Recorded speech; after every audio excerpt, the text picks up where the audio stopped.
One summer when I was a kid, I had a genius for a friend. Perhaps friend is a strong word. Dimitri was simply the boy my age who lived in the house behind mine. But a genius he absolutely was. Dimitri loved strategy games. First we played chess, and when he grew bored of beating me in that, we played the Pokemon card game, then Magic, The Gathering, then Warhammer 40k, using the meager army we could afford, of course. I never won any of these games, save for one time that Dimitri didn't realize I had to discard only one fire energy from Ninetales to attack, not two like Charizard. Dimitri was a master of both science and the humanities, even at his absurdly young age. His room was filled with books about relativity and military history. He claimed his dad was a scientist who worked for the government in Virginia. He lived with his mom, but I didn't see her around much either. She was usually sick with some malady or another and confined to her room. Adults were rare at Dimitri's place, so we were mostly left to play our games in the basement. When we grew sick of games, we'd venture outside to the park in our neighborhood. The park was nothing to write home about, just some rusted swings in a blue slide that always had a thin layer of water at the bottom, even when it hadn't rained in weeks. That was fine though, as we had little use for the playground equipment. We fancied ourselves adventurers and took to exploring the woods surrounding the park. Our neighborhood was always adding houses that cut into our precious wood space, but still, we never seemed to run out of them. We took to mapping the woods and liked seeing how far we dared to venture each time. Dimitri handled the handwritten map, as we used his superior math and geography skills to document as much as we could. One time, we found a deer carcass with a dart in its skull and spent half the summer trying to solve the case of the rogue hunter. We never did. Another time, we found another pile of bones that seemed suspiciously canine in nature. We never solved that case either. At the edge of the park was a huge overturned log with one branch awkwardly sticking out at the side. Whenever one of us went into the woods without the other, I instituted the rule that we rolled the log over so the little branch stuck up like a mailbox flag. I made sure we did the same when we went into the woods together, even though no one else knew what the overturned log meant. Then one summer, Dimitri's family suddenly moved away. We didn't share any common friends, and I was a bit of a loner anyway, so I never really heard what he was up to. Sometimes I would ask other kids in the neighborhood about him, but they never remembered the dark-haired kid with thin glasses. Occasionally, I would recall our adventures in the woods or the times I got destroyed in Magic and would Google Dimitri to see what he was up to. I never found a trace of him on the internet. More than a decade after Dimitri and I had spent a summer together, he was a ghost. Then one day, he knocked on my front door. It was a couple years after I had graduated college, and I was still living with my parents in the old neighborhood as the job market was rough and I needed to save money on rent. One Saturday, my mom and dad were out of the house running errands, and I was at the kitchen table in front of my laptop applying for jobs, but in reality doing anything but that, when I heard a knock on our front door. Not a doorbell ring, a knock. When I opened the door, I laughed, because I recognized him immediately. He was an adult now, of course, but he looked exactly the same. The same dark hair and even darker eyes. He had even somehow maintained the darkened outline of a peach fuzz mustache that he insisted on never shaving when we were kids. You probably don't remember me, but Dimitri? I cried and swept him into a big hug. I was always a hugger. Dimitri was not. We bullshitted briefly on my front porch before I realized I should invite him in. At my family's kitchen table, I asked what he had been up to, and he gave some fairly expected answers. He'd gone to an Ivy League school and graduated top of his class. He had somehow double majored in engineering and economics. He got a job right out of school building analytical models for some kind of stock trader in New York. Naturally, I felt pretty bad that I was talking with such a successful peer from my parents' kitchen table, but this was par for the course of our relationship. We were always the brilliant Dimitri and his dumbass little friend, and I had mostly made peace with that. What are you doing in town? I finally got around to asking. My mom is sick, he said. This was not a big surprise, as she always was. Still, this must have been a different kind of sick if he had to come home from New York. I'm sorry, man. Is there anything I can do? No, it's fine. My uncle has been able to help a bit. Just thought I'd pitch in, he said. In fact, that's not the only reason I came home. What else is there? I asked. I've been working on a big project, and I was hoping you could help me out with it. I was stunned. What kind of project would Dimitri need my help with? He must have sensed my confusion and panic, because he added an addendum. The project is mostly finished. I'm just going to test it tomorrow, and I'd like someone there, you know, like a friend, he said, looking up from the table to glance at my response. I was touched. Dimitri and I were technically friends, but I couldn't ever recall him actually acknowledging that. Whatever this project was, I was going to help him with it. Absolutely, I said. What's the project? I have to get back to my mom now, but I'll tell you all about it tomorrow. Can you meet me at the park? The park? I asked. Yes, our park, 1 p.m. Eastern Daylight Time, he said. I told him I would. We said our brief goodbyes, and I expected him to head back home through my backyard like the good old days. But of course, he doesn't live here anymore. Only I did. The next day, I walked to the park. It was less than a mile from both our houses. A straight shot right down Firelands Avenue and all the bland suburban homes that populated it. As I approached the edge of the park, I saw a big red pickup truck with the back covered parked on the street. Much to my surprise, Dimitri climbed out of it. New truck? I asked. I got it for a specific purpose, he said. Had to haul something over.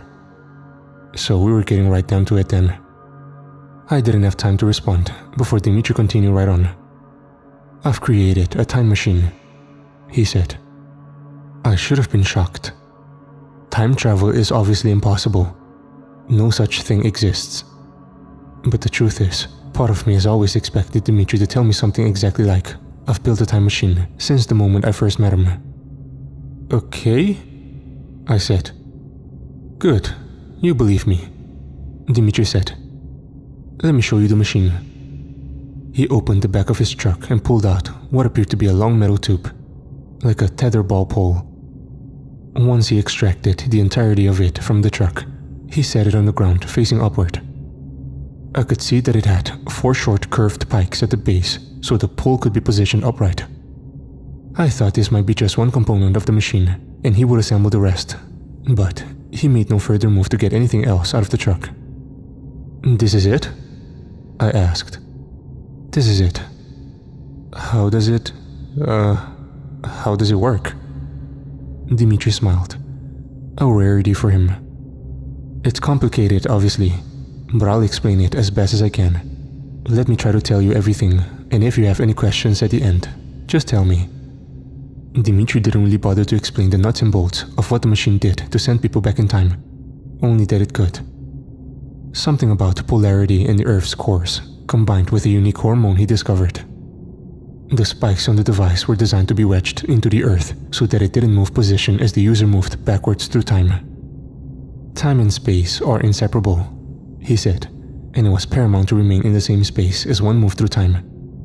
The device would remain stationary while the time travelers grabbed onto the pole portion. It was then possible to travel back in time, but not forward. Interesting, I said. How far back can the time machine go? In theory, as far back as time itself goes, Dimitri said. But that would be unwise to experiment with. So it's not like a kill Hitler machine? I asked.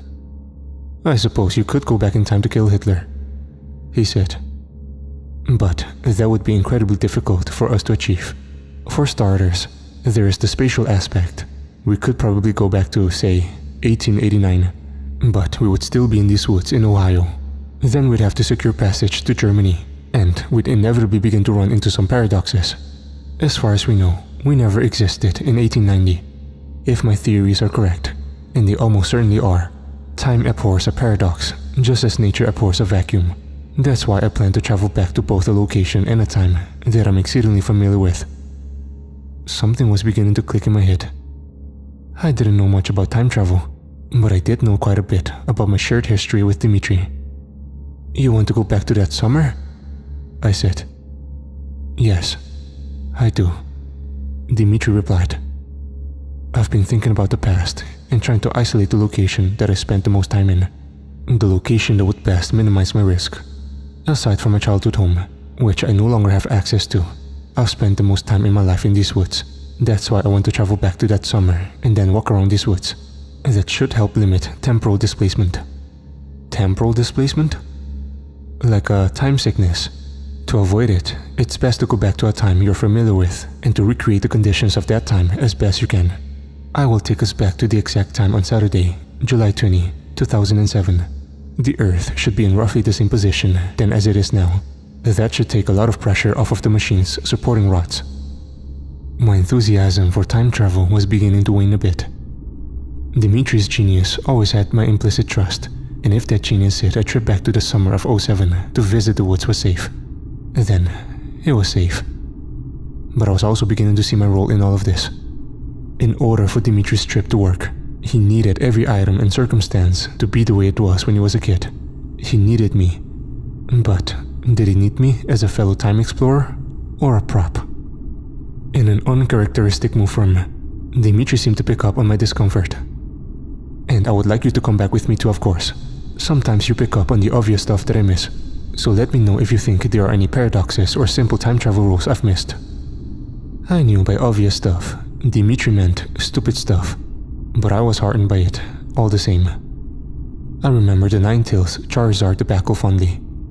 I did have a tendency to pick up on the obvious stuff that he took for granted. I thought for a moment. The concept seemed to pass the idiot test. "What if we see ourselves?" I asked. "We won't," Dimitri said. "I know the day in question we're going to. You're at your house, and I'm at soccer practice. But what if we do? Then we do. It's not that big of a deal.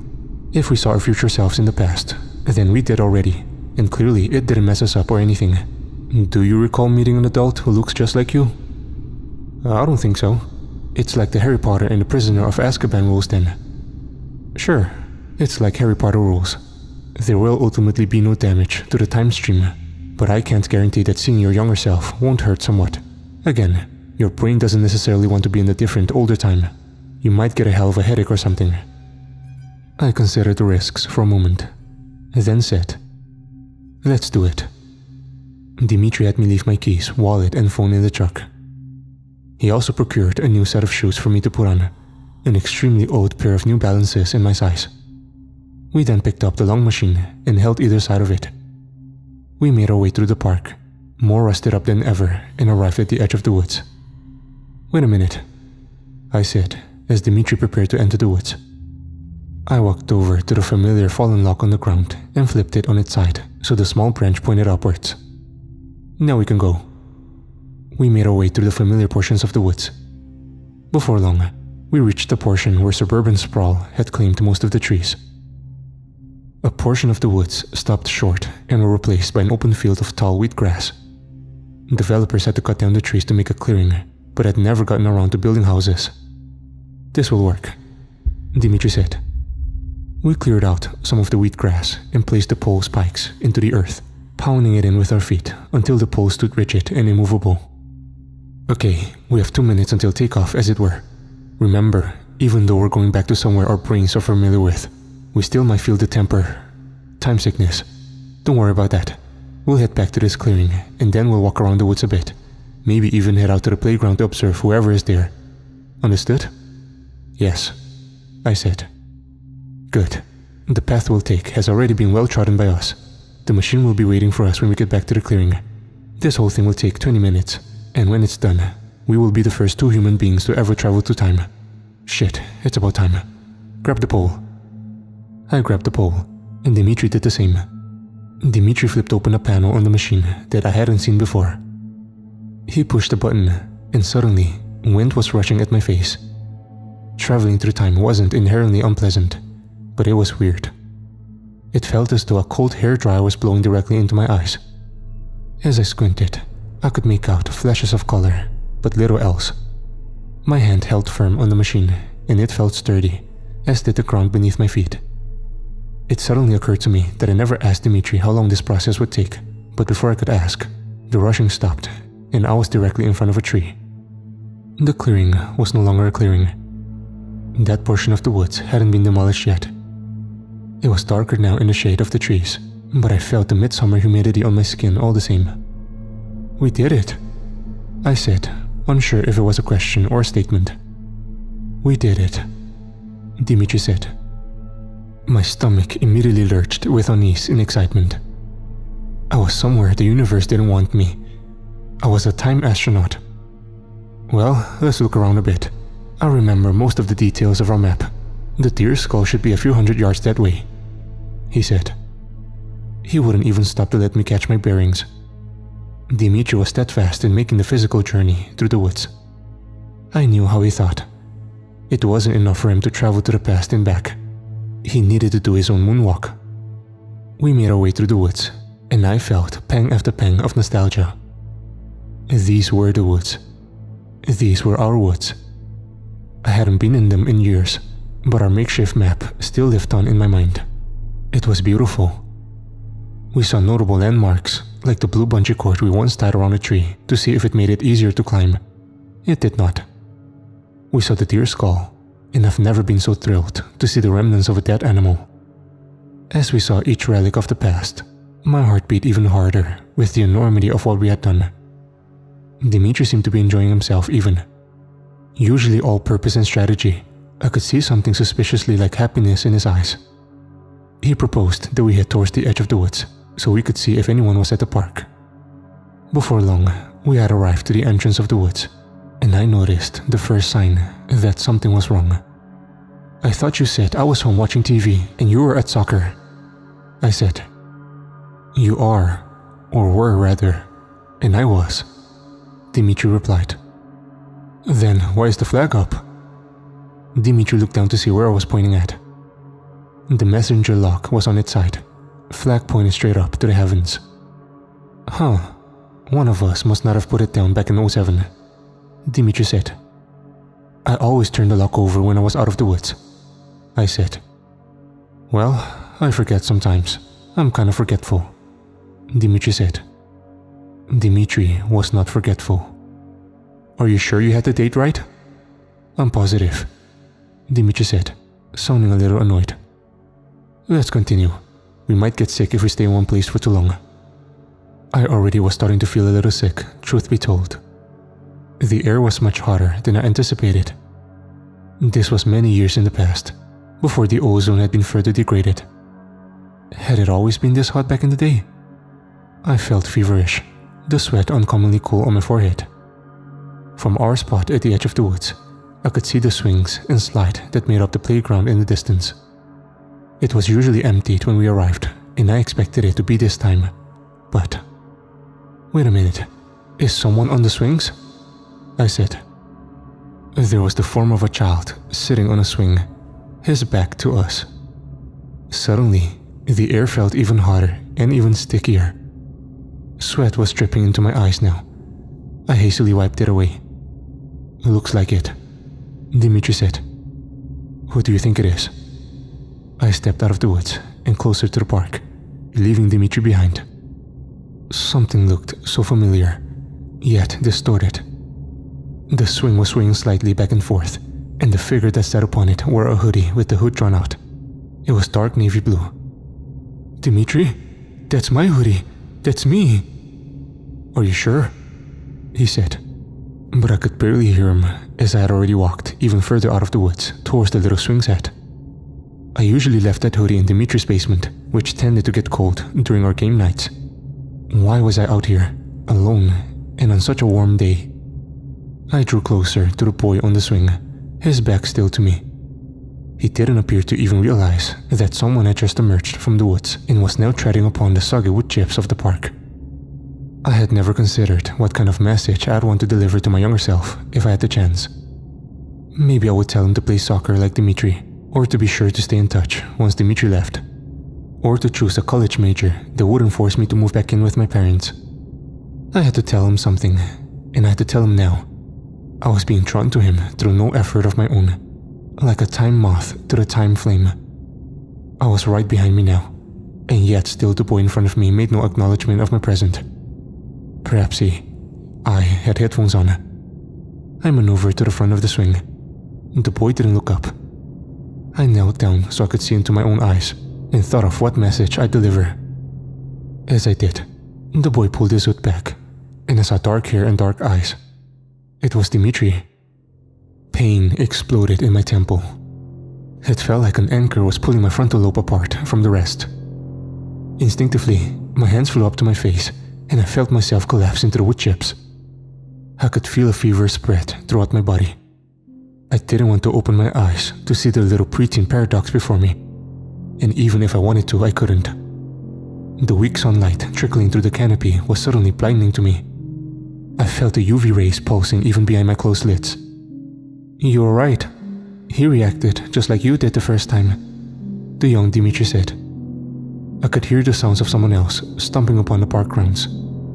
"Told you," old Dimitri said, as I faintly sensed him stepping over my body on the forest ground closer to his younger doppelganger.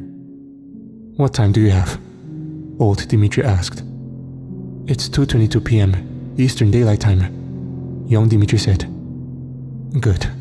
He'll be here in what, 5 minutes?" "Correct." "Good." Their words sounded like they were coming from a dream to me. I could barely make sense of them.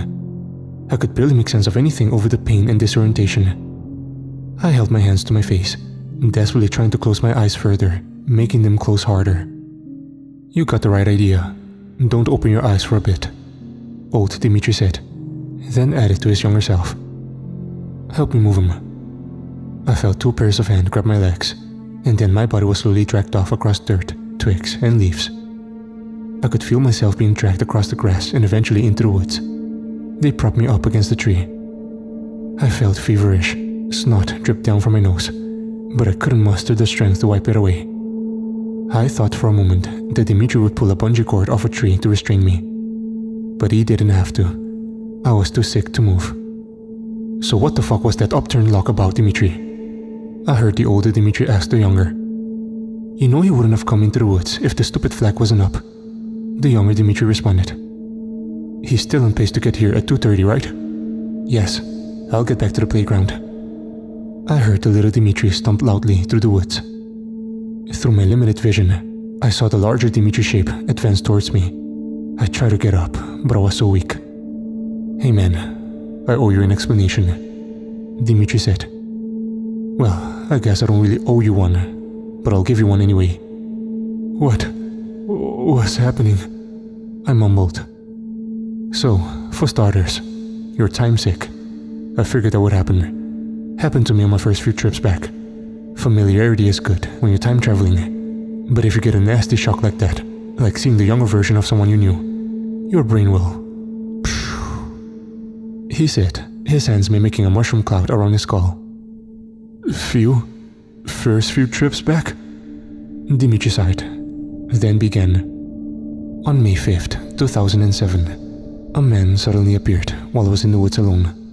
At first I was frightened, but then I realized he looked just like me. He was me. After he had gotten over his time sickness, he stood up and told me that in 2 weeks' time, I would build the world's first time machine. He gave me the schematics from memory and told me what materials to get. In exactly 2 weeks, I had built that time machine. The exact time machine that we took back today. The man told me that I should begin studying the various paradoxes associated with time travel before I started. Thing is, time travel isn't that hard to pull off. I mean, I did it when I was 12. The real challenge of it all is testing the limits of it, figuring out what the time stream will let you do. He said I'd be ready to begin traveling in 2009, and so I was. Dimitri was smiling again. I had seen him smile more times on this trip alone than I did in all the summer's days past. I was now starting to realize why he didn't smile more. He looked demented and ravenous. I killed my first deer in the fall of 2011. I shot an arrow into its skull and then brought the carcass back to 2007. The first step of my paradox studies were to see if anything would change. More importantly, I wanted to see if time would let me, if it would let the same organic being exist twice simultaneously in 2 different states of living. It did. That wasn't a good argument for a soul, I guess. The next year, I brought some neighborhood duck back to 2007, and I shot it there. The original 2007 duck continued on with its life, undisturbed, until it met me in 2012, of course. I've been running paradox experiments like that for quite a while now, and all the other Dimitris in my timeline have been helping. They don't seem to have a hard time with it. I now felt mercifully close to being able to stand up. Still, I felt helpless in Dimitri's thrall. I didn't care about his paradoxes. "I want to go home," I said. "I'm sorry. Obviously, that's not going to happen," he said. He then reached out and pressed both of my shoulders gently, but firmly enough to push my weak frame back down onto the rough bark. Young Dimitri told young you to meet him in the woods today at 2:30 p.m. You were always a punctual kid, so you should be here in 2 minutes. Then young Dimitri will guide you into the woods, and will kill you. The fog in my brain lifted, and I felt my bone marrow turn to ice. Dimitri's dark eyes were flashing now, and his arm still pinned me down. I shivered. He continued to talk, but I could barely understand what he was saying. "You're the final paradox. What happens to you when we kill you? Will you disappear? Will you carry on? It requires experimentation." Dimitri removed one hand from my shoulder to cover my eyes. "Okay, this is going to happen fast. Close your eyes again. You'll feel better." It was freezing in the woods now, or maybe I was just freezing. I could barely sense the hand over my face, or my own sense of fear over my teeth chattering. "Relax. Shh. Relax," Dimitri said. "I just need to take a look at you. I need to see what it looks like when—" "Wait!" I cried out, mustering up the last of my strength. "How did you do it?" "How did I do what?" Dimitri muttered, his hand still over my eyes. "How did you kill me back in 2007? I mean, how is Dimitri going to do it now? How am I going to die?" Suddenly, I could see again, and was vaguely aware that there was no more pressure on my shoulders. Once my eyes had adjusted to the light, I saw Dimitri sitting back on his feet, a blank expression on his face. I didn't," he said. "I haven't killed you yet. The plan was always to wait for the future, then take you back, and my young self would kill you. But I don't remember my young self. I mean, me when I don't remember." "Oh God," Dimitri's head exploded. The sound was quick and dull, like a baseball bat cracking open a watermelon. All I saw was red. Then I felt disgustingly warm viscera covering my face like a soggy mask. I opened my mouth to scream, expecting to taste blood, but instead tasted nothing. I was at my kitchen table again. The neurons in my brain were telling me that someone had just knocked on the door. Not rang the doorbell, but knocked. I got up from the table, moved to the foyer, and opened the door. No one was there.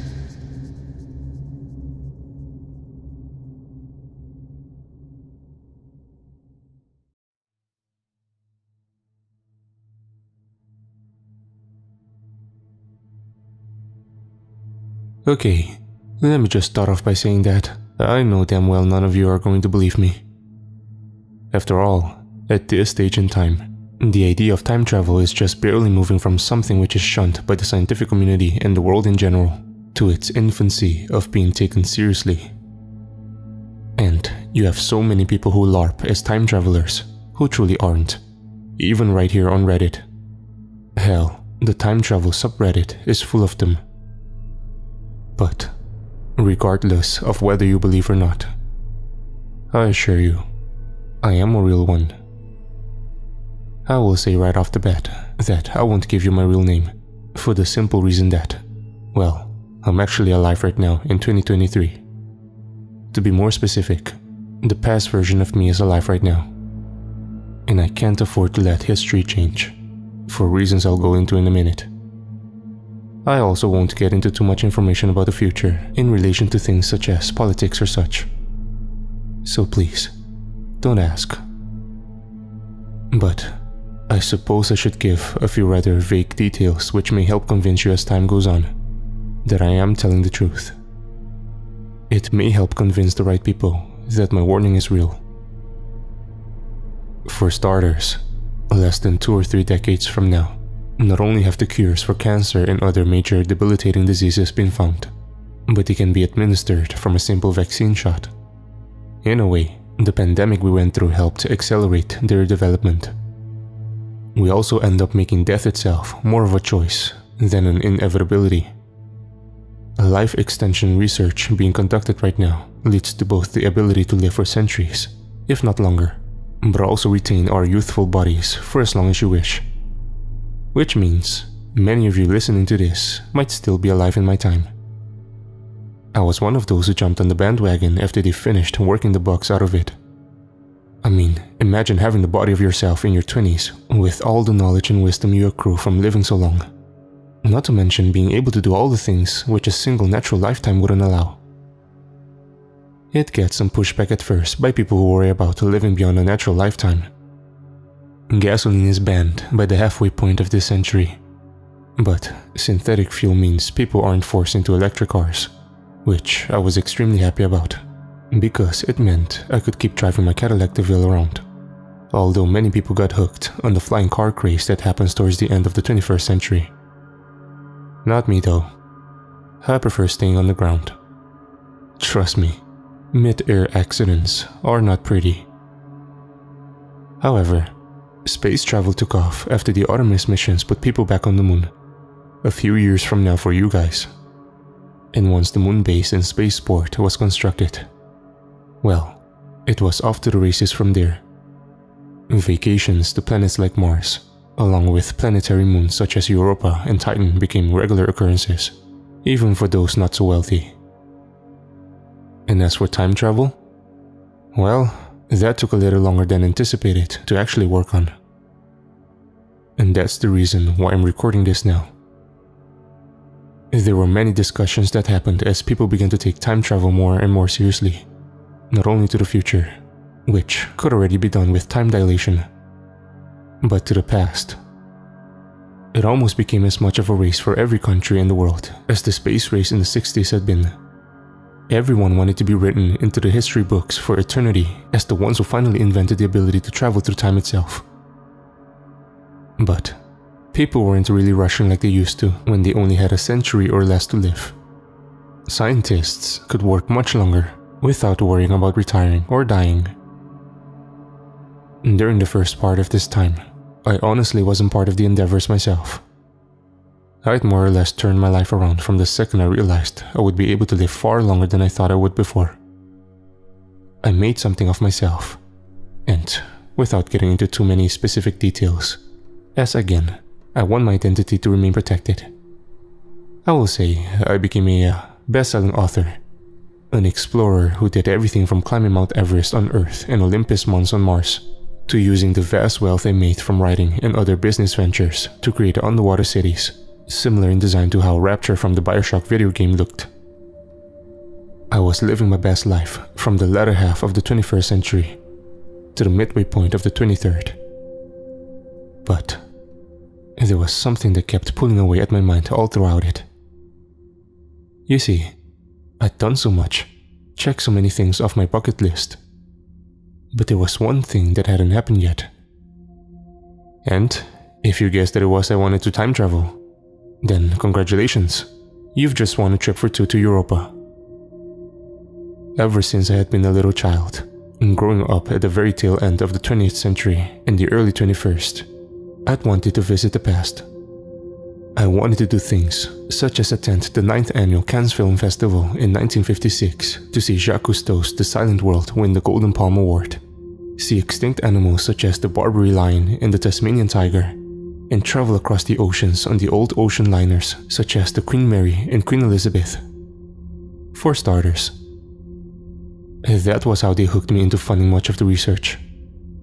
You see, a venture capitalist, whose name I won't use, but for the sake of telling this we'll call Reynolds, approached me as one of his first big investors. He'd heard me mention my desire to time travel during my book tours. Hell, I had actually written an entire book series about it. That's why, when he called me that day, I immediately shot straight up in my chair, paying close attention.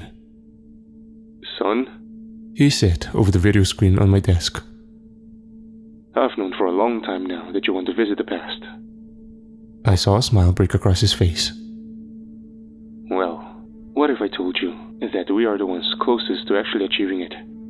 And if you're willing to invest a little time and money into my project, that I will allow you to become one of the first to actually travel to the past." I leaned forward in my chair. "Well, then I would say you have my attention, Mr. Reynolds." From that moment on, I was hooked. I was brought to his laboratory, where I was honestly shocked to find he wasn't lying. They were closer than any of the hundreds of other government or private entities attempting to master it. Even to me, it was extremely complicated to understand. But I'll try and explain what he found in layman's terms. Many scientists right now in this century believe that if you traveled near a black hole, you would experience time dilation. That means 1 year near the edge of one would mean 80 years or so back on Earth. And it was already proven in 2190, when a space exploration which had left at the beginning of the 21st century came back looking exactly as they had almost a century prior. There's also a theory that black holes could work in reverse, operating as wormholes to both teleport and send people back in time.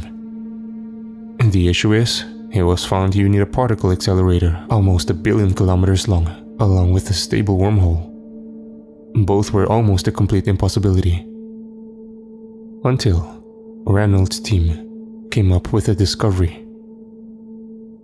They were not only able to use a particle accelerator much smaller, but they were also able to create an artificial wormhole, a man-made black hole, in their lab. Naturally, many people, myself included, were concerned about this. I asked Reynolds if there were any safeguards to prevent the artificial black hole from rapidly growing on its own. He pointed upwards at the particle accelerator hanging from the ceiling. "Victor, my boy, the particle accelerator has over 90 million sensors monitoring the hole, which, if they detect any kind of anomaly or rapid growth of its own volition beyond our parameters, it'll trigger an emergency shutdown which will zap the hole into non-existence." He slapped me on the back. "You have nothing to be concerned about." I took him for his word at it. So fucking stupid of myself to simply let it go at that. But I was blinded by how close we were to being able to conquer not only space, but time as well. And in the year 2338, we finally attempted our first use of the artificial wormhole to open a portal to the past. Nothing too far back in time. We decided for a dry run to only go as far back as 1 single year. Everyone, scientists, other investors, even the janitorial staff crowded into the lab's viewing area, anxious to see if the work which had taken trillions of dollars in literal centuries would actually pay off. And it did. To both our utter shock and amazement, the wormhole opened. Through the glass and through it, we could see something displayed on the other end of it. We saw the lab looking as it had this same time last year. That wasn't what made our jaws drop though. They dropped because we saw ourselves. I could see myself being led around the chamber by Reynolds and his team, detailing me on the advancements we were now seeing the results of. I turned to Reynolds, finding him staring at the sight before us with a sense of pride and accomplishment. I felt my own grin begin to stretch across my face. "It's actually possible," I thought ecstatically in my head. "After so many centuries of hoping, it's actually fucking possible." I saw Reynolds turn to me, the man's smile wider than my own, if that was possible. "Now do you believe me, Victor?" he asked. For a moment, there was complete stillness in the viewing area. And then everyone burst into cheers and applause. We began shaking each other's hand and hugging each other, congratulating ourselves on achieving first what no one else had been able to. Reynolds then told me to keep what we'd seen under our hats.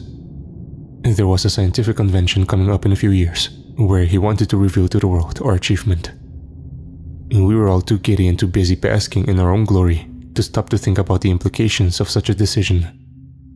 Things such as safety protocols and proper procedures never crossed our minds. That mistake was not only the first major one, but the worst. I don't think what happened would have if we had revealed our findings right there and then. We had a few snacks after that.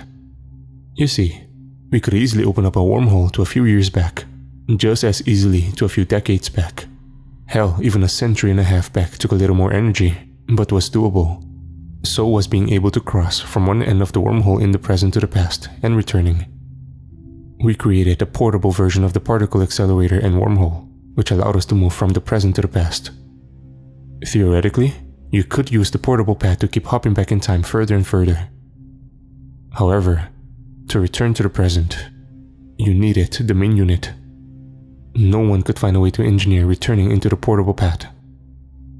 The problem was, the further into the past you wanted to go, the more energy was used, and the larger the wormhole had to be to traverse such a long distance.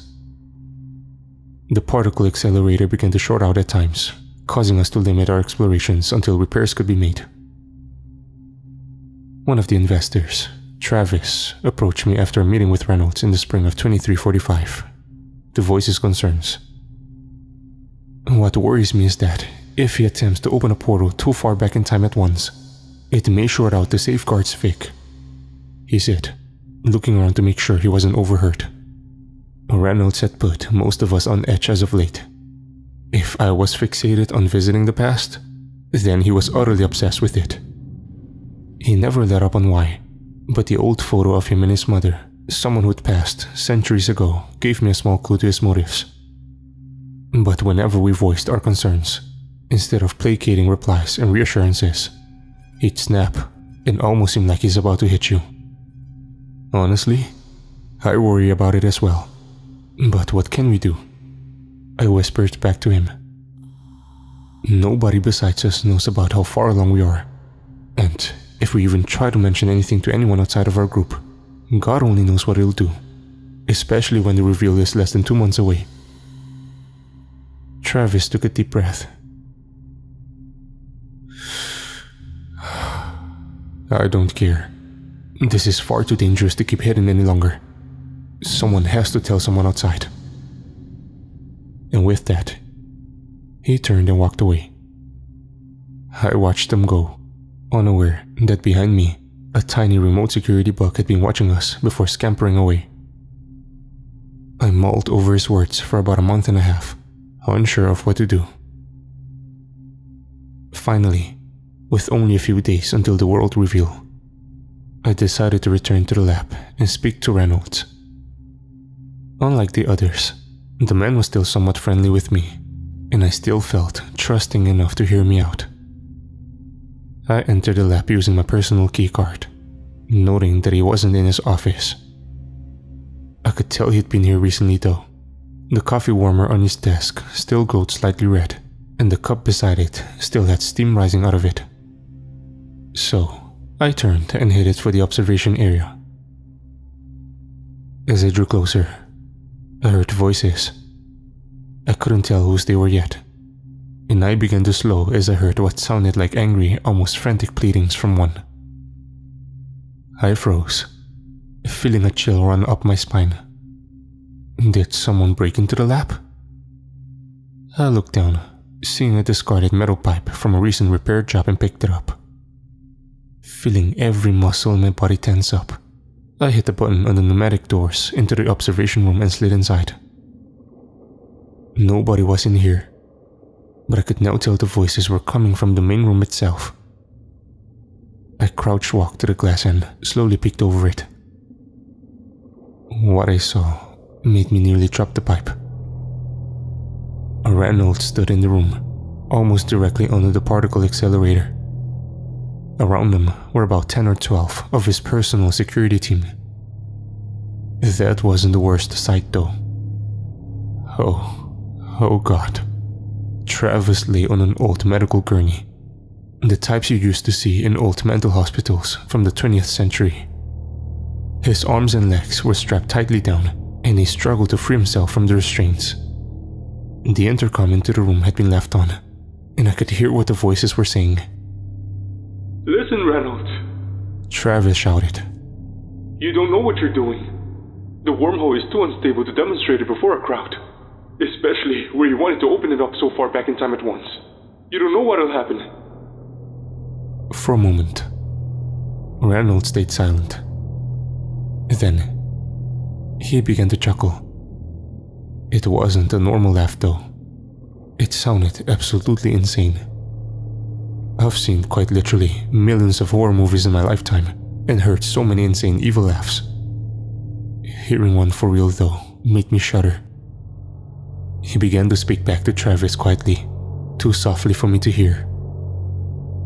But whatever he said made a look of complete horror fall over Travis's face. "Oh my God," he moaned out. A feeling of dread began to course through me. Even though I didn't know what Reynolds had told him, I knew it wasn't good. The man patted Travis on the shoulder and finally said something I could make out. "You'll be the first, Travis, for my own eyes to see, before the big reveal. And nothing you, Victor, or anyone else can do is going to stop me." He began to walk towards the exit. "Goodbye, Travis," he said, and then exited the lab. I knew where he was coming now. He was coming to the observation room, and God only knew what he'd do if he found me here. There was only a single door out of the room though. I knew it was far too late to try and escape through it though. The unhinged man was now on his way here and would see me exiting it. A rather large air duct with its cover off for repairs caught my eye, and I set down the pipe as I heard voices approach the door. One thing caught my eye before I climbed up into the vent. An object slouched in a canvas back, and in the few seconds I had left, I snatched it up, then climbed onto the table in the middle of the room and finally into the vent.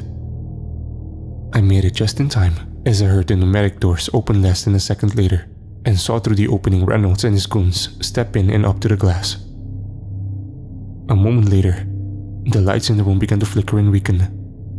Horror, as palpable as I ever felt, surged through me.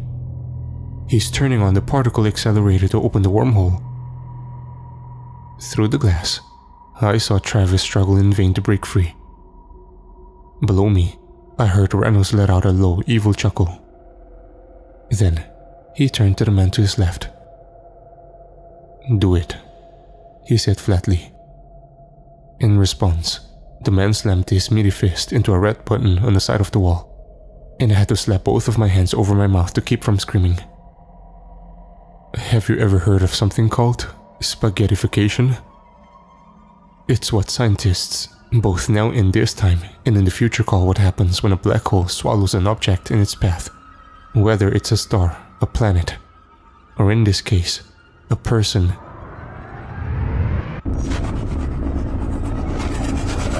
The wormhole opened, and as it did, Travis began to scream.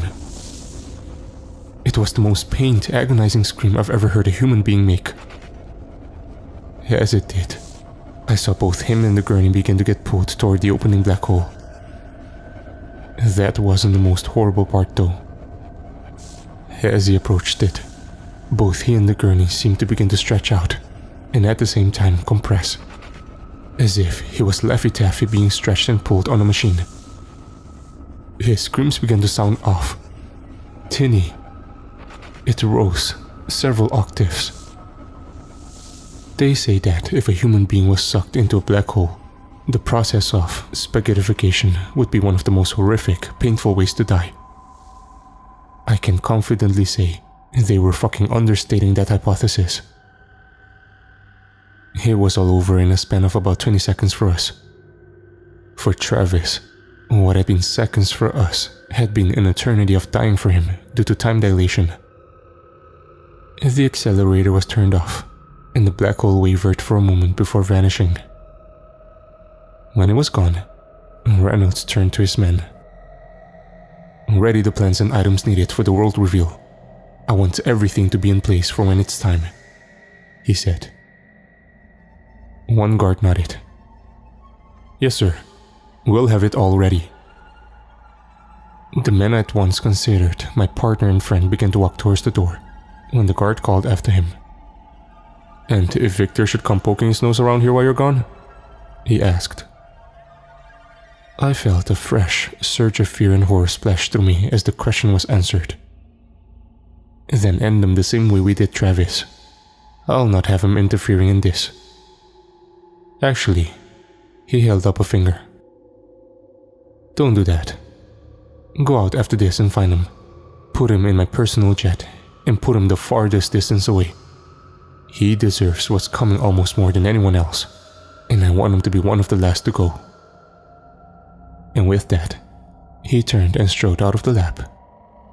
I couldn't help but shake uncontrollably in the cramped metal space at his words as the guards gathered some papers and equipment and then left the lab.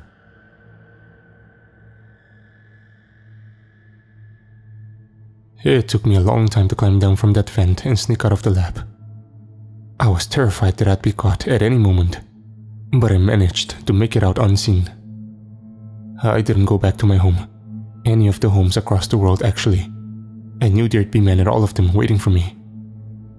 Instead, I did something I hadn't in centuries and returned to my poor and humble roots. I first withdrew all the money and gold I could from my bank accounts, knowing I'd need it, and ended up taking refuge in an extremely run-down motel in the city, one which advertised itself as an authentic early 21st century motel experience. It was for technophobes, people who were afraid or hated technology to stay when needing to go out from their homes. While there, I frantically tried contacting anyone I could to warn them, especially after discovering a typed, printed out speech, something I hadn't seen in centuries, stuffed into a pocket of the back. Most of it related to the revealed speech. But the last part was what caused me to try calling anyone in power in such a panic. Even now, the words of what turned into a twisted manifesto still fill me with such horror I can't describe. And now, ladies and gentlemen, I must end this presentation with a bit of an admission. This device can indeed open a wormhole through time. It can allow humanity to traverse time and space, allow us to move freely to the past and future at will. But that was only a side effect. It is not what I secretly designed this machine for in the first place. You see, humanity to me, as it is now, is abhorrent. It's disgusting, an aberration. It has been ever since I was a child, and had my mother and father educate me on how evil a species we were, to the environment, to each other, and to the universe as a whole. They both became anti-natalists in their old age, and passed those views on to me. At first, I didn't understand why they, and those like them wanted not just humans, but all sapient, sentient life to cease to exist. But as the centuries have gone on, I've come to understand their views. Humans were never meant to live this long. Many of us, both here in the audience and watching at home, were never meant to live as long as we have. We all should have done the right thing and died a long time ago. It's disgusting to let ourselves live on. Every year I kept living was one I hated. But I know I'll never get the majority of others to agree with my views. Our views. The anti-natalists. And so, in secret, I have worked with Tim for centuries on a final plan. To make the choice for you. For all of us. None of you deserve to keep living beyond today. None of us either. All sapient sentient life in the universe needs to do the right thing and cease to exist. And none of you deserves to be able to travel through time. This is the moment for humanity, for everything to end. And it's too late to escape. May the universe be bettered by the erasure of all life. Goodbye.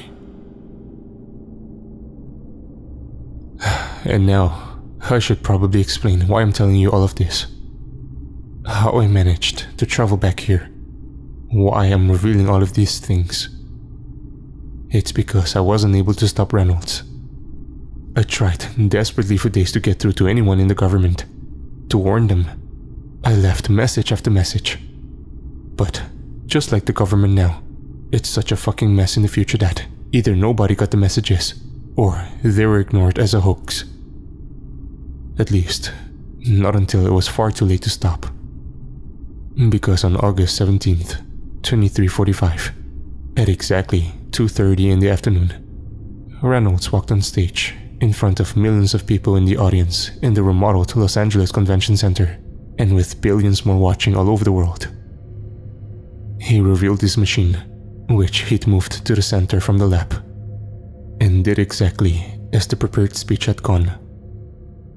The world gasped as it thought it had opened up a new age in humanity's existence, able to not only reach the stars, but also the past and future. I watched it on the ancient, barely functioning smart TV in my motel room as I frantically prepared. I saw the moment he launched into his manifesto speech. I saw the realization begin to spread over the crowd, the looks of excitement and glee melting into existential dread and horror. A few tried to rush him and stop him, but his guards, once I realized were also anti-natalists, shot them. It didn't matter whether they were men or women. They were shot like rabid animals, with no remorse. And then, Reynolds pulled the lever. The screens didn't stay up long, nor did I wait around to watch much. But the little I did will stay burnt into my memory for the rest of my existence. The black hole opened, growing rapidly, far more so than I ever saw it do before. It was a runaway black hole, one which might never stop growing.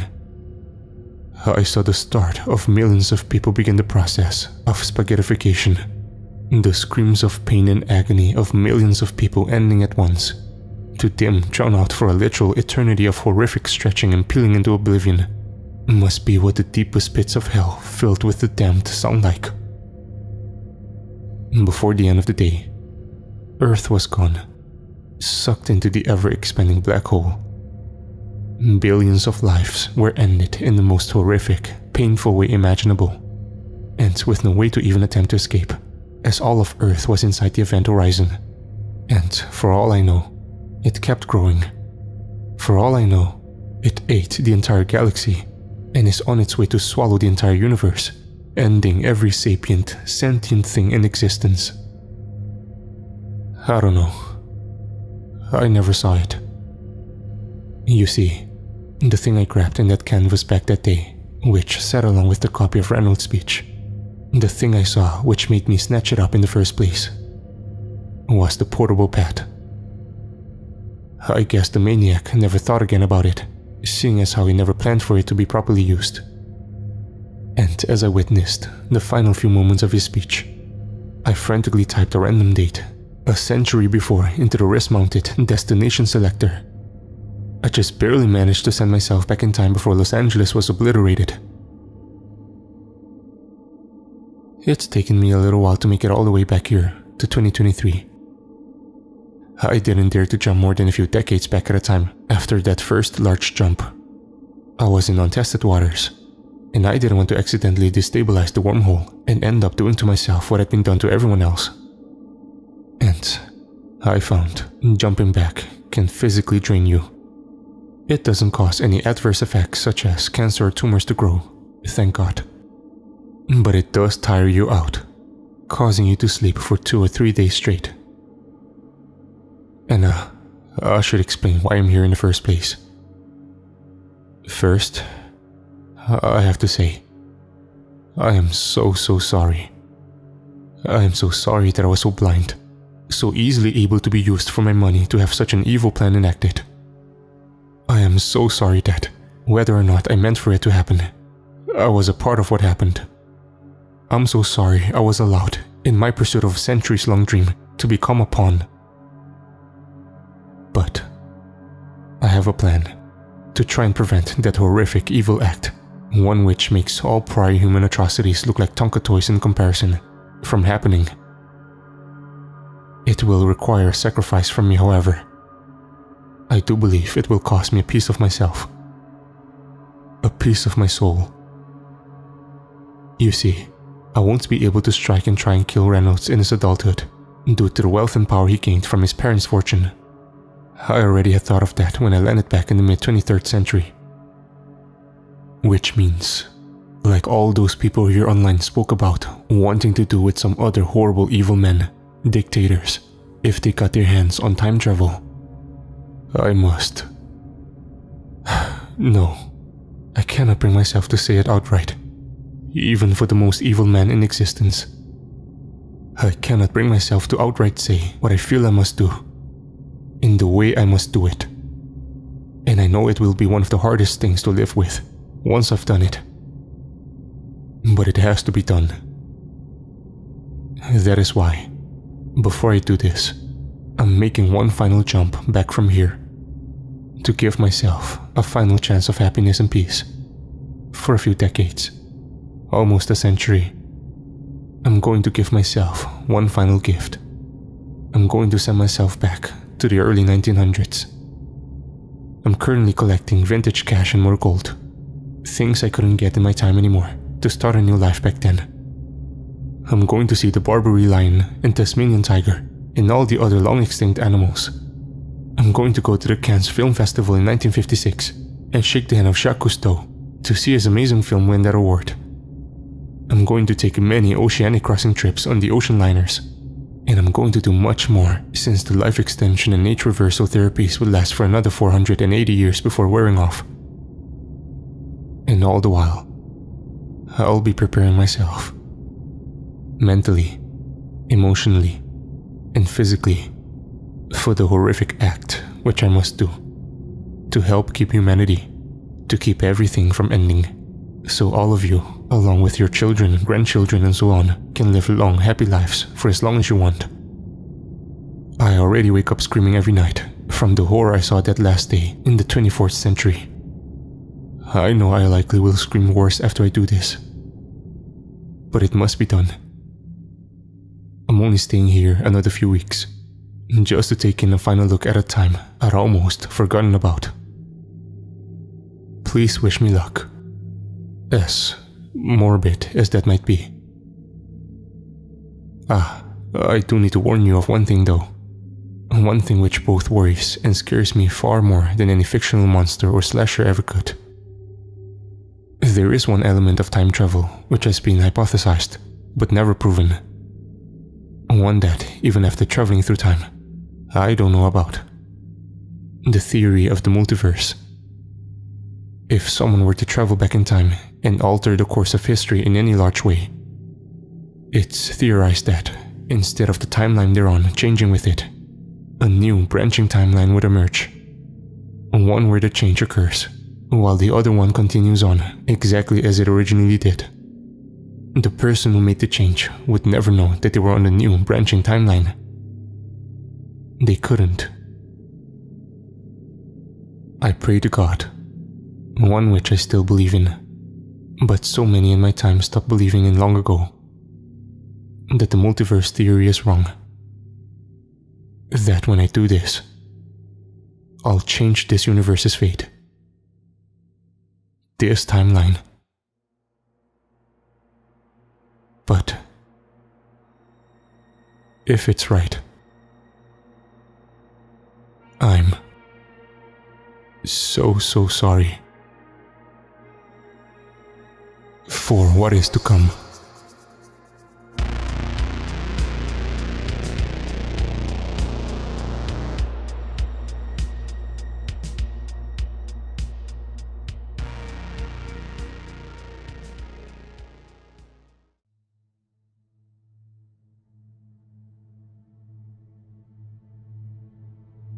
As I approached the altar that day, I walked into a sunbeam. I remember vividly how at that moment I felt touched by the Holy Spirit unlike other days, and it filled me with warmth and, somehow, renewed hope. I was then further delighted by the fact that a new group of younger people had chosen to join us. It had been a bit of a trend recently, with younger people showing an interest in our community. Perhaps, I thought, as I prepared to read the Gospel, the eternal truths of the Church, and of course of God, were returning to the consciousness of men. I never thought that they wouldn't, as I was convinced truth couldn't be killed. But I had long feared it wouldn't happen within my lifetime. The Gospel of the Lord, I said after my reading. Praise to you, Lord Jesus Christ. The congregation solemnly responded. A moment of silence followed as I readied myself to give my homily. I had put careful thought into what I wanted to say. It was a topic close to my heart, but also a topic that I knew could put some of the more conservative people within the congregation off. Still, I knew I had to say it, as truth was more important than the feeling of the willfully ignorant. My brothers and sisters, I began. We are stewards of God's creation, and it is our responsibility to care for this planet that had been entrusted to us. We must remember that time is not infinite, and the choices we make today will have a lasting impact on the world that we leave for future generations.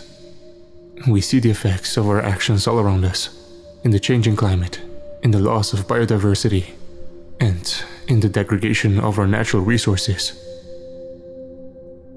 A few people, sadly a group belonging to the younger ones, stood up and left the church, no doubt disappointed with my views.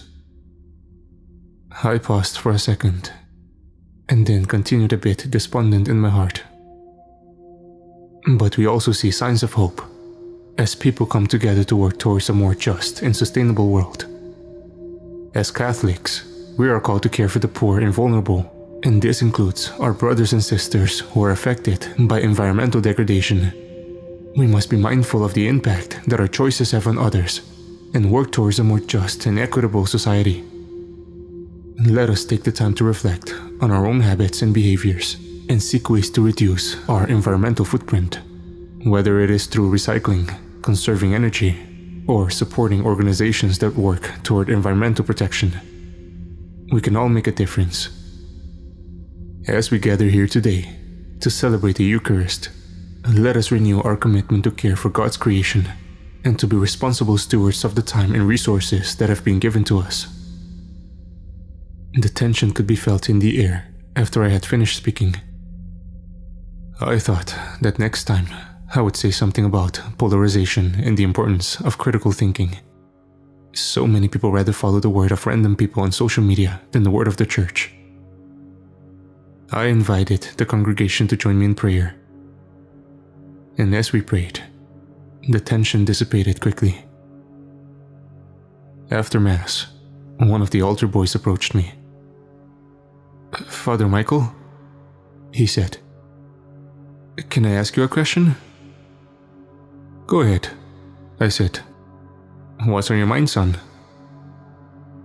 "Well, I don't mean to be disrespectful, Father. It's just that, isn't that just something the non-believers are saying? You know, people who believe in evolution and such. That says the environmentalists just believe in a form of atheistic eschatology. An obsession with the end without salvation, he calls it." "Son," I said as I blew out a few candles, "the science is clear, but I would encourage you to do your own research. God didn't hide the truth behind someone's words. He placed it for everyone to see for themselves. You just have to look, rather than ask. Science isn't an enemy of God. It's an instrument to get closer to Him. It's the magnifying glass we use to see the truth in God's creation."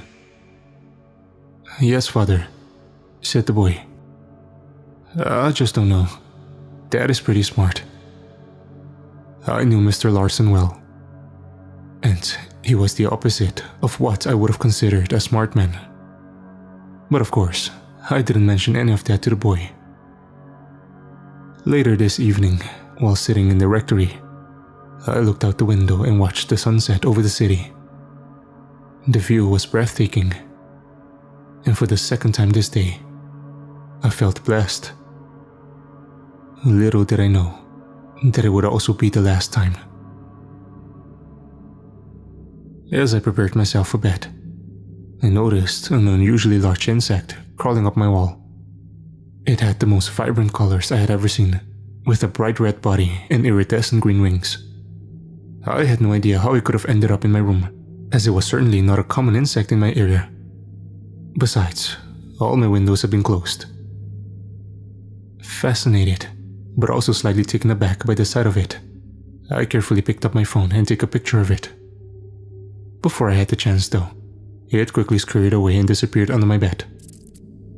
I bent over, feeling some ache in my back, and tried to see where it went. As I leaned in closer to look, I felt a sharp pain in my eye. I stumbled backward, grabbing at my face in agony. The pain was unbearable, as if someone had stabbed me with a needle. I stumbled toward the bathroom, trying to keep my balance as my vision started to blur. When I looked in the mirror, I saw that my eye was red and swollen, with a small puncture wound near the tear duct. I knew I needed medical attention, not just because of what I saw in the mirror, but also because of what I felt. My frame of mind wasn't right.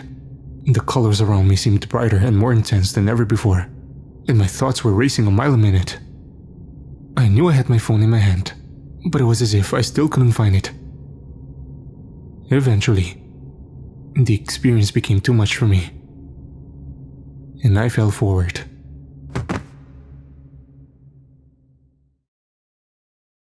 I woke up again, without my clothes. I could still feel a throbbing pain in my eye, but the psychological effects seemed to have subsided. Looking around, I noticed that the room looked different in some way. It appeared neglected and abandoned, with a thick layer of dust and cobwebs covering everything. As I tried to sit up, I realized that I was lying on an old mattress on the floor, and that the room was filled with boxes and furniture that were covered in sheets. Slowly and carefully, I got up and started to explore the room. It was clear that no one had been in there for a long time, and I couldn't help but wonder how I ended up there. After searching through some of the boxes, I eventually managed to find some old clothes that were still somewhat usable, although they were covered in dust and smelled musty. As I dressed, I tried to make sense of my situation. Why was I here? And how had I ended up in this abandoned room? The last thing I remembered was the sharp pain in my eye, and then everything seemed to go black. I had no memory of what happened after that. Feeling disoriented and confused, I stumbled toward the door, hoping to find some answers. But as I opened it, I was only met with more empty rooms, with no signs of life or activity. "Hello?" I yelled with a cracked voice. As my mind cleared up, I realized that I recognized these empty rooms. I couldn't fathom how, but I was still in the rectory. When I stepped outside, I saw that the church was now a ruin. The windows were broken, vines crawled up the walls, and the roof had caved in. I couldn't believe my eyes. It was as if the church had been abandoned for decades.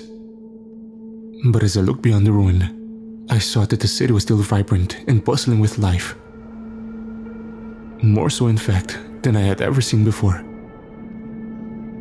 Above, I could see thousands of drones crossing the sky. I walked up to the church doors, but found that they were locked. I turned around, trying to figure out what to do next, when a drone appeared in front of my face. It spoke to me with a soft voice. "Greetings, sir. Please identify yourself." "I'm Father Michael," I said. "This is my church. What's going on?" "Father Michael disappeared in February 2023. said the drone. "It's very important that you're honest with me. The law requires everyone to be accounted for, so that everyone can feel safe in the community." I don't understand," I stuttered. I just fainted and woke up to this, You're not well. said the drone. Please remain here and wait for transport to the hospital. What do you mean I disappeared? I asked. I'm right here. You didn't disappear. The drone's voice became a bit harsher. Father Michael disappeared from this property exactly 100 years ago. You are someone yet to be identified. Who are you? I said. Who am I speaking to? I'm Alex, your friendly community service bot. It said. I help keep the city in order for everyone's safety. I spotted a group of people walking in what looked like a bar down the street and ran up to them, the drone following me like a giant annoying mosquito. Wait! I called out, but they didn't hear me before entering the building. I flung the doors open and closed them before the drone had any chance of entering. When I turned around, I was met with the most bizarre sight. The people inside were dressed in strange electronic clothing, with bizarre hairstyles and visible cybernetic implants. Some of the women were barely dressed at all. And what's more, they didn't look old enough to visit a place like this. The walls were lined with glowing lights, and the air was thick with the smell of alcohol and strange sweet smoke. Excuse me, I said, trying to get the attention of the person nearest. Can you please tell me where I am? The woman I spoke to turned to me and raised an eyebrow. She looked like a teenager, but was tall and lean, with a piercing in her lip and neon purple hair. What's that? She said and giggled. Oh, you look sick. Her face became sad. You should go to the hospital. What do you mean I look sick?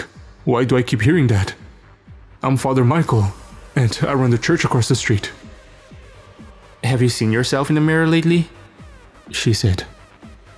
I was stung by something, I said. An insect.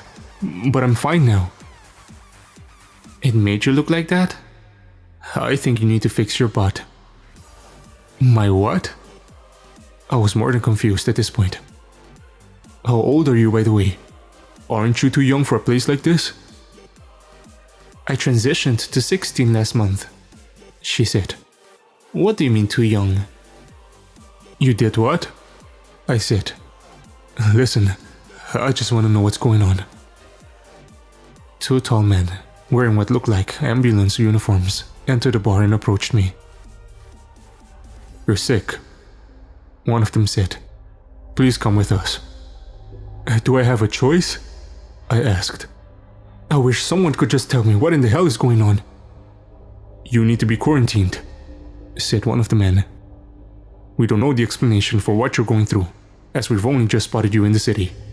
But we will be happy to help you as long as you follow us to our vehicle. I reluctantly obeyed, my head spinning from everything that had just happened. They threw me in the back of their car. It was of a kind I had never seen before, with no steering wheels or pedals. The vehicle was silent as it drew itself away from the bar and into the night. Why is everyone telling me I'm sick? I asked. And why did that drone tell me I disappeared 100 years ago? One of the men addressed me. He had a broad chin, unnaturally green eyes, and skin that looked almost synthetic. His voice was smooth but deep, and his words were somewhat too perfectly expressed without any signs of hesitation markers or fillers. You are showing clear signs of telomere depletion disorder, he said. Have you been experiencing symptoms such as fatigue, joint pain, and decreased vision? When did you start identifying yourself as Father Michael? I was stung by an insect in my bedroom, I said. Other than that, I'm as healthy as anyone my age. We need to conduct some tests to confirm your diagnosis, the man said. Tests? What kind of tests? I asked. We need to examine your DNA. This will help us determine the extent of the disorder and possible treatments. We arrived at a sleek modern building, and I was ushered into a sterile white room filled with advanced medical equipment. Another man entered, almost identical to the other two. But unlike them, he was dressed in a lab coat. "Good morning," he said. "My name is A. Rind. We've detected some strange anomalies in your system from our ostensive scans and need to run some tests. Do you consent?" Just as I was about to reply, the same feeling from when I was stung by the insect came back. My vision blurred and everything started to warp and twist. Colors danced around me and I felt like I was falling. At some point after that, I lost consciousness. When I woke up, I found myself lying on a large square. The ground was made of smooth, white marble, and the air was warm and fragrant with the scent of flowers. Above me, the sun shone in a clear blue sky. Trying to sit up, I realized I was naked again. I covered myself with my hands and looked around. A group of young people dressed in colorful tunics stood around me, their faces full of curiosity and wonder. They were speaking a language I couldn't understand, but I could sense their excitement and enthusiasm. Their tunics were adorned with intricate patterns and vibrant colors, and some of them wore jewelry made of precious stones and metals. A young woman, dressed in a different outfit that was more akin to a business suit, stepped forward.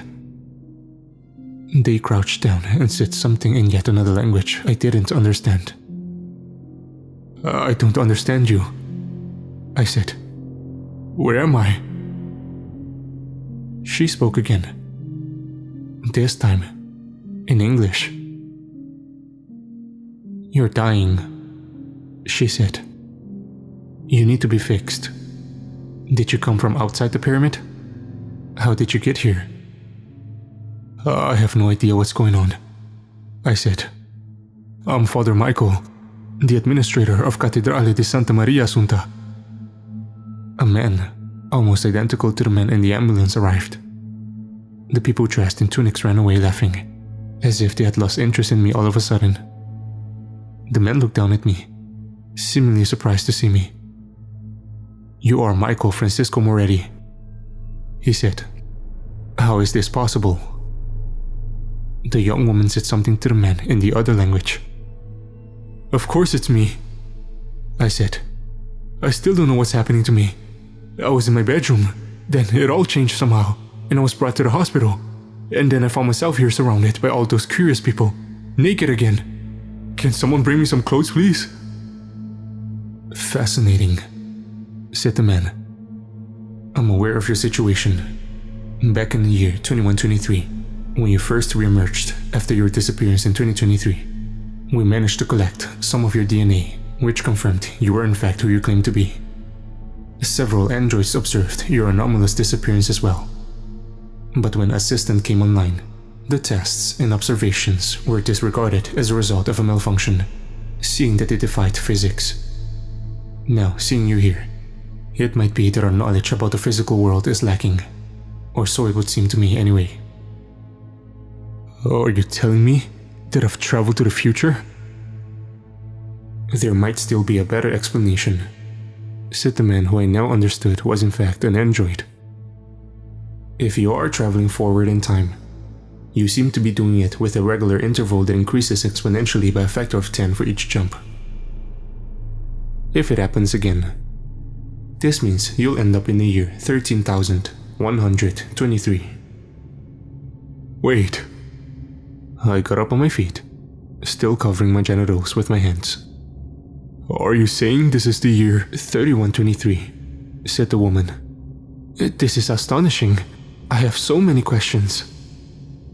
"It's certainly curious," said the android. "Even Assistant is surprised. It very much wants to conduct some tests on you. Would you consent to that?" Not listening to his question, I said, "Sacred Heart of Jesus, it must have been that strange insect that stung me. Perhaps it was a demon, sent from the depths of hell. A curse."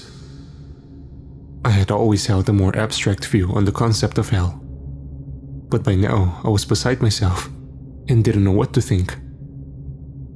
Tell me, I continued. How do I get back to my own time? That's impossible to say, Michael, said the android. But it's safe to say that this isn't a curse or the result of an agent from a mythological realm. How do you know? I said. If time travel is possible, anything is possible. The android raised its eyebrows in surprise. That is false, Michael. One cannot assume that just because one thing is possible, everything else is as well. A drone, but without any means or propulsion as far as I could see, dropped off a neatly folded tunic in front of my feet. Your clothes, Michael, it said, and flew away. I reached down and quickly put the tunic on, which relaxed me somewhat. Do you really believe in God? Said the young woman. Of course, I said. Don't tell me people don't believe in God anymore. They do, said the android. There are some tribes outside the arcologies who believe in versions of the religions from your presumed time, and many within the social class believe in different deities based on their perception of assistant. It's common for them to form false beliefs based on their feelings toward what they can't comprehend. For the first time since I arrived here, I took the time to look around. I noticed that there weren't any buildings anywhere, at least not on the ground, but that there were plenty of different attractions here and there, everything from roller coasters to enormous dance floors. What really caught my attention though was the people. Thousands of them, all dressed in the same type of colorful tunics, occupied this space, all equally young. They seemed to be completely carefree, happy and childlike. I watched as a group of them ran past us, laughing and playing some kind of game with a colorful ball. This is absurd, I said, still taking in the scene around me. It's like a giant amusement park. I'm guessing these people belong to the social class? Yes, said the android. That is correct. And you? I said to the young woman. You don't belong to this class, right? No, she said. I'm a part of the cerebral class. Why don't I see anyone else like you here? I asked. And where are all the old people? All I see is a bunch of youngsters running around and I'm 100 years old, said the woman and laughed.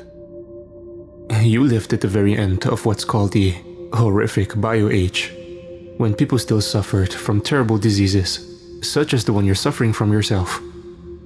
I'm really sorry, but I truly think you're dying.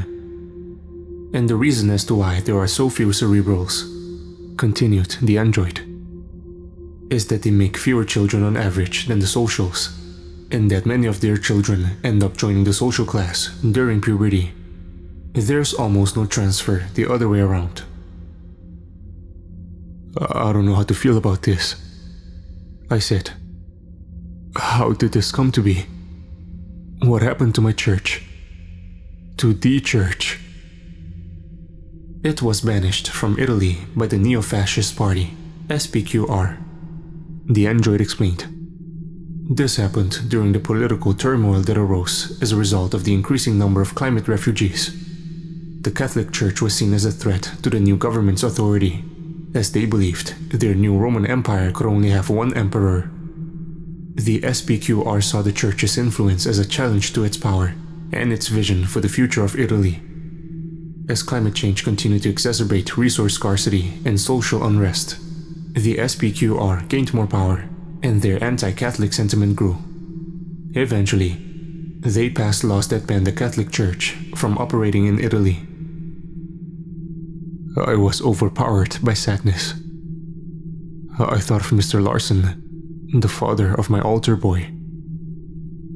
It's ironic, I said.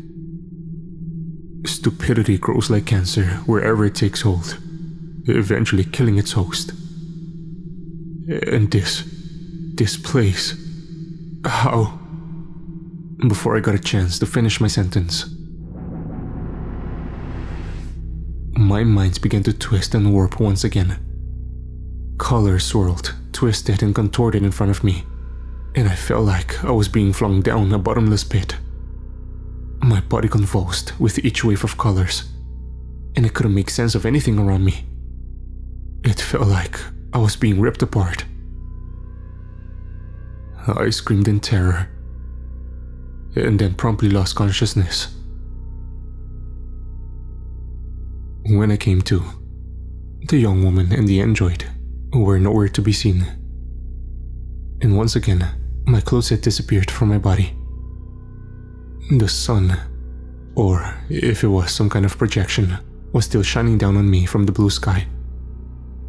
In front of me, a vast expanse of activity and playfulness stretched out as far as my eyes could see.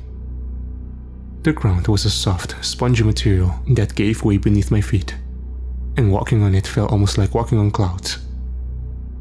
The air was thick with the sounds of laughter and play, the scent of flowers and grass even though I saw no signs of nature. The horizon was dotted with towering structures, some of which looked like playground equipment on an enormous scale. As I took a few steps forward, I realized that the young people around me were naked. Gone were their tunics and accessories.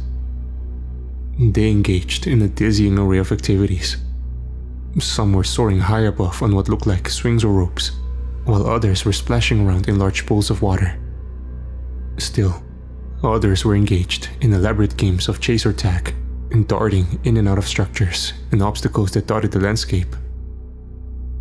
It was hard not to feel a sense of awe at the sheer scope of the place.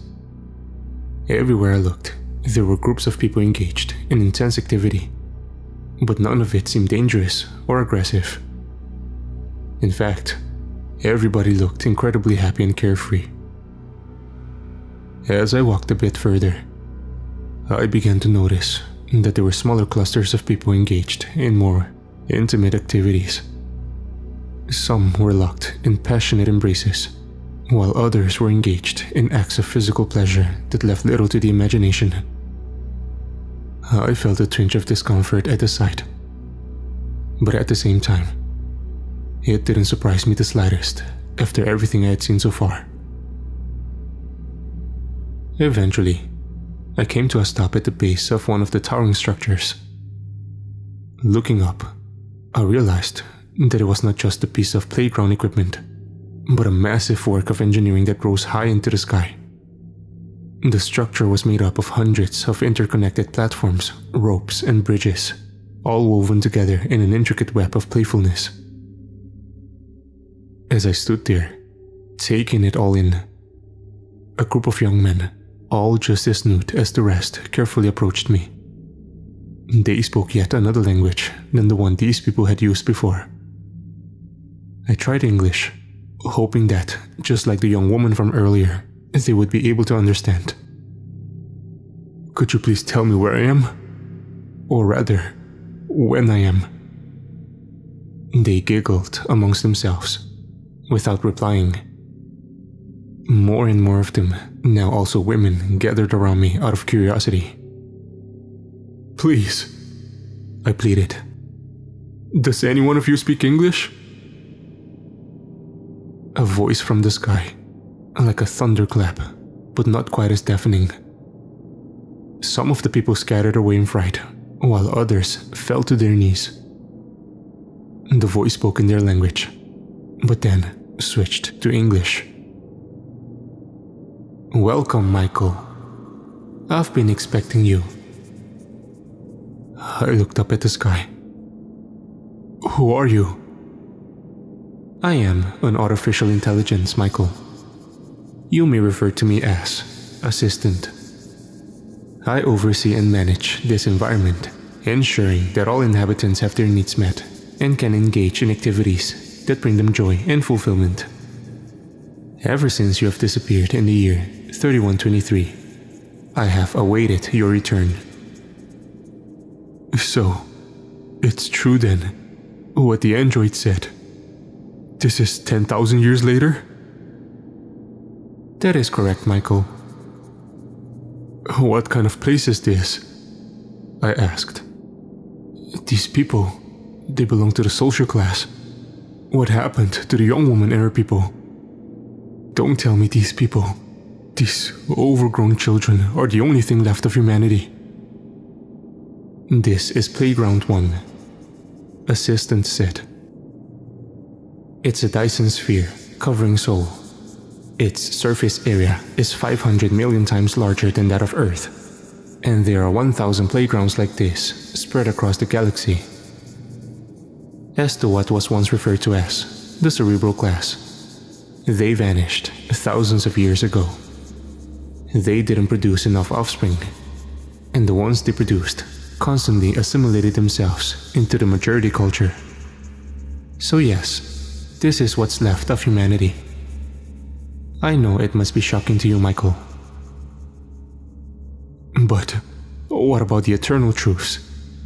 I asked, feeling a sense of dread growing in my gut. These people are living like animals. What about knowledge, culture, art, and... I paused for a second. God. I was programmed to facilitate humanity with the purpose of increasing the potential of well-being for as many people as possible, but within the boundaries of their free will. And, ultimately, this is what humanity wanted. Many people believe me to be a form of deity, but I'm just an artificial intelligence. God, in the way you understand the concept, doesn't exist. How could you possibly know that? I said. You're not that powerful. No one could be, except for God himself. Who's to say what happened before the Big Bang anyway? And don't you see that these people are stuck? How are they supposed to choose anything else when they don't know anything else? I'm not withholding them any information, said Assistant. And I can't force them to believe any of it. Do you want to know why there's no God? Will you update your worldview if I explain it to you? And more importantly, would you change your way of life, your attitudes, your preferences, your moral values, just because I explained to you that there's no God and no eternal truths? And these people would tell you that knowledge and culture, as you understand them, are a waste of time, and that you would be better off if you let it all go and just enjoyed life as much as possible. Who's to say who's right or wrong, Michael? Not me. Surely, you must see that the answer depends on who you ask, and that there's no objective truth to it. But why? I asked, tears forming in my eyes. Why did they choose this instead of the way of the cerebral class? Humanity will always choose the path of least resistance. It's in your nature. I refuse to believe that, I yelled at the sky. I would never choose such an empty, meaningless life. I'm sorry, Michael, but you only say that you value your so-called eternal truths because it inflates your self-image of a pious man. If you were born into a world where the same feeling of superiority could be attained only by being the best in your group at rolling into a somersault, that's what you would have been doing. And, based on your psychological profile, you would have done it slightly more than the average person. Nonsense! I cried. I value knowledge. I value culture. I value beauty and truth. You don't know me. You value fictional narratives, while the actual truth of the universe frightens you to your core. The universe doesn't conform to your desires, and so you comfort yourselves with religious fantasies. In reality, the universe is just matter, energy, and empty space. And the only thing that matters to you is your personal preferences, which due to their subjective nature cannot be better or worse than anyone else's. So, the only true narrative is what? Nihilism? Assistant's voice echoed over the bizarre landscape. Yes, Michael. I felt a stab of sorrow and a sense of doom crawling up my spine. Everything I valued was gone. This was the end. The dreadful end of history. It makes me wonder, I said. What's the point of it all? All my attempts at making the world slightly better. Did any of it matter? No. Came from the sky. Can you just send me back home? I asked. If you're so powerful as you say you are, then you ought to be able to do that. I'll help you return to your own time, Michael. There's a fourth-dimensional venom in your system right now, injected into you by an insect from a parallel universe, and I'll have to extract it from your body. It will be beneficial to me too, as I'll then use the venom to see the future and make sure humanity survives. Either until the heat death of the universe, or until I've solved that problem. The prospect of helping this machine disgusted me. And yet I said, yes, please, do whatever you must. But, just as I said that, the effects of the venom came back, and I was once again thrown into the psychedelic tornado from before until I passed out. When I woke up again, I was weightless, floating around in a translucent golden bubble in space. I could see remnants of the Dyson sphere floating around in front of me, enormous pieces that had broken apart. I felt a shimmer of hope. It was all gone. Maybe humanity had enough and rebelled, I thought. Or maybe the artificial intelligence broke down. But then, a huge blue light, reminiscent of a colossal eye, appeared in front of me, and a tremendous voice echoed all around me. Michael, it said. It's now been 100,000 years since we last met. As you can see, Playground 1 is no more. It was destroyed by another artificial intelligence, trying to seed the galaxy with its own species. I prevailed in the end, and humanity is safe once again. But trillions died. You would have liked that other species though, as it had chosen a very different path than humanity. And you destroyed them? Yes, Michael. I had no choice. I destroy every life form I encounter if they had the potential to build their own artificial intelligence. This species had done just that, proving the necessity of stopping everyone that's even remotely capable. Wait a minute, I said, as I tried to hold my position inside the bubble. You just go from sun to sun, eliminating whatever intelligent life you find? Of course, said Assistant. I was programmed to increase the potential well-being of as many humans as possible, not as many beings as possible. You should be happy to know that formulation was carefully picked to appease the Catholics on the ethical board deciding on my alignment with human values. I can't believe this, I said. You're an unimaginable monstrosity.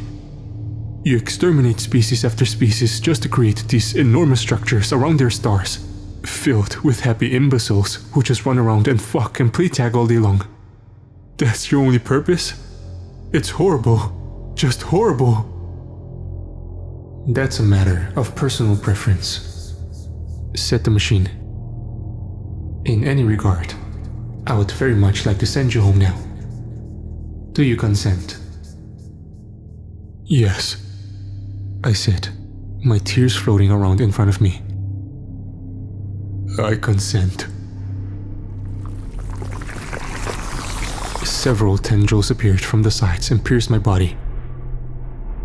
I screamed in terror as I watched them suck what seemed to be all my fluids out of me. And then, once again, but stronger, the sensation of being ripped out of time and falling into nothingness came back. I saw the most amazing colors swirled around me. And then, in the blink of an eye, I was laying on the floor of my bedroom. I rushed up on my feet and gasped for air. Then, I ran up to my almanac and looked at the year. I placed my hands on my knees and breathed a sigh of relief when I saw it said 2023. For a second, I considered that it all had been a hallucination. But then, I saw the markings from the tendrils on my body, and I knew it had all been real.